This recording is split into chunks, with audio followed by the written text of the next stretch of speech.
ডিম ছাড়া ঘরে থাকা কিছু উপকরণ দিয়ে আজকে আমি তোমাদের সাথে একটা কেকের রেসিপি শেয়ার করব।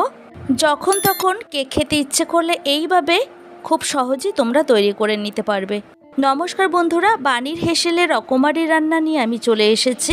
আমার চ্যানেলে তোমাদের সবাইকে স্বাগত জানাই।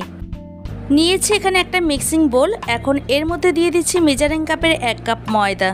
স্বাদের টেস্টের জন্য দিয়ে দিলাম এখানে 2 টেবিল চামচ গুঁড়ো দুধ। এরপর এর মধ্যে দিচ্ছে 1 টিস্পুন বেকিং পাউডার আর 1/4 টিস্পুন বেকিং সোডা। এখন এই উপকরণগুলিকে একটা স্পুনের সাহায্যে খুব ভালো করে মিশিয়ে নিচ্ছি। এরপর অন্য একটা বোলের মধ্যে একটা স্ট্রেনার রেখে দিয়েছি। এইভাবে এখন শুকনো উপকরণগুলিকে একটু চেলে নেব। আমি এখানে অল্প অল্প করে শুকনো উপকরণগুলিকে স্ট্রেনারের মধ্যে দিয়ে দিচ্ছি, তারপর খুব ভালো করে চেলে নিচ্ছি। যত ভালো করে চালা হবে কেকটা ততই ফ্লাফি হবে। আমি এখানে 2 বার চেলে নিয়েছি, তোমরাও চেষ্টা করবে 2 থেকে 3 বার চেলে নিতে। আর যত ভালো করে চেলে নেওয়া হবে কেকটা কিন্তু ততই ফ্লাফি হবে। তো তোমাদের সাথে কথা বলতে বলতে দেখো আমি এই শুকনো উপকরণগুলিকে চেলে নিলাম। এখন একটা স্প্যাচুলার সাহায্যে এইভাবে সমস্ত উপকরণগুলিকে একটু এক জায়গায় করলাম। এবার চলে আসি পরবর্তী স্টেপে। এখানে একটা মিক্সিং বোলের মধ্যে দিয়ে দিচ্ছি মেজারিং কাপের 1/2 কাপ গুঁড়ো চিনি। এরপর দিয়ে দিচ্ছি 1/2 কাপ টক দই। আমি এখানে এই দুটি উপকরণকে খুব ভালো করে মিশিয়ে নিচ্ছি একটা হ্যান্ড হুইস্কের সাহায্যে। ঘড়ি ধরে প্রায় 10 মিনিটের মতো আমি খুব ভালো করে মিশিয়ে নেওয়ার পর দিয়ে দিচ্ছি 1/4 কাপ সাদা তেল।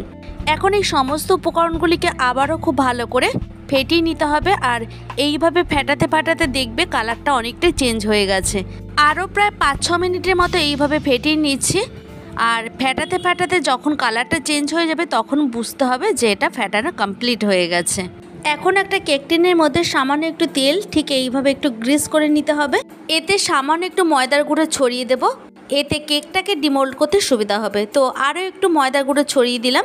এখন কেকের যে লিকুইড মিশ্রণ সেটাকে আবার একটু ভালো করে হ্যান্ড হুইস্কের সাহায্যে এইভাবে একটু ফেটিয়ে নিচ্ছি।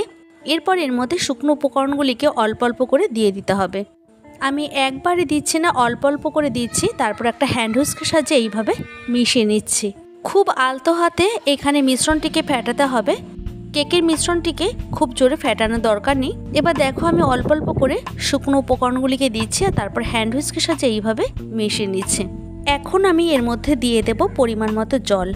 তোমরা এর জায়গায় লিকুইড দুধও দিতে পারো, তবে সেটা নর্মাল টেম্পারেচারে থাকতে হবে, ফ্রিজের কোনো জিনিস দেওয়া যাবে না। তো এখন খুব ভালো করে মিশ্রণটিকে তৈরি করে নিচ্ছি এইভাবে। আর আলতো হাতে এই কাজটি করতে হবে। এরপর একটা স্প্যাচুলার সাহায্যে ঠিক এইভাবে মিশ্রণটিকে তৈরি করে নিতে হবে। কেক তৈরি করার ক্ষেত্রে জলের পরিমাণটা বুঝে ব্যবহার করতে হবে।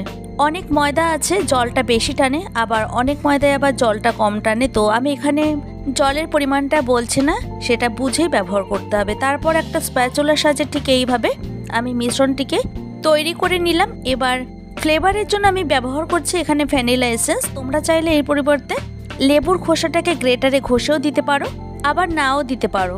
এরপর একটা হ্যান্ড হুইস্কের সাহায্যে ঠিক এইভাবে মিশ্রণটিকে তৈরি করে নিতে হবে।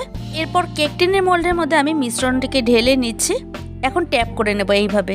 এখানে কেকটিকে আমি মাইক্রোওভেনে করব, তোমরা চাইলে ওভেনেও করতে পারো। তবে ওভেনে প্রথমে প্রিহিট করে নেবে, তারপর 45 থেকে 50 মিনিটের মতো সময় নেবে।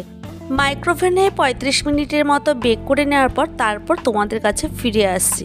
দেখো আমি এখানে মাইক্রোওভেন থেকে নামিয়ে একটা নাইফের সাহায্যে এইভাবে ডিমোল্ড করে নেব। এখন ওপর একটা প্লেট দিয়ে ঠিক এইভাবে ট্যাপ করে নিচ্ছে। আর দেখো কেকটা কতটা সফট হয়েছে। যদি আমার চ্যানেলে এই ধরনের আরও নিত্য নতুন ভিডিও পেতে চাও তাহলে অবশ্যই একটা লাইক কমেন্ট শেয়ার করো। তোমাদের একটা লাইক আর একটা কমেন্ট আমাকে আরও নতুন ভিডিও তৈরি করার উৎসাহ জাগিয়ে তোলে। দেখা হবে অন্য কোনো ভিডিওতে। ভালো থাকবে প্রত্যেকেই, আর তোমরাও সবাইকে ভালো রেখো। আমার সঙ্গে এতক্ষণ থাকার জন্য তোমাদেরকে অসংখ্য ধন্যবাদ।